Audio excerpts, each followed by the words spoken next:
నేను ఒక పుస్తకంలో చదివాను, ఇద్దరు కపుల్స్ కి సర్టైన్ ఒక సంవత్సరంలో విడిపోతారంట, వాళ్ళిద్దరికి బోర్ కొట్టేస్తుందంట.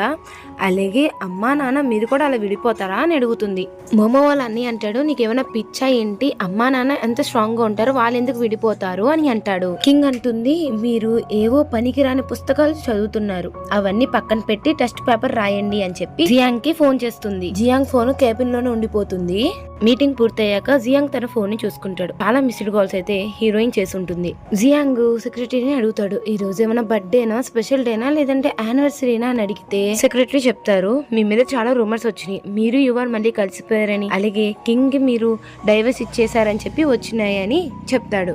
జియాంగ్ అంటాడు, అయినా సరే మీడియా వాళ్ళు ఏంటి ఇలా పిచ్చిగా వాగుతున్నారు అని అంటే అప్పుడు సెక్రటరీ చెప్తాడు, మీ కార్డ్ అంటే మీ పేరు మీద యువాన్ ఒక రింగ్ అయితే కొనుక్కుంది, డైమండ్ రింగ్, ఆ రింగ్ మీరే కొని ఇచ్చారని చెప్పి అందరూ అనుకుంటున్నారు అని సెక్రటరీ చెప్తే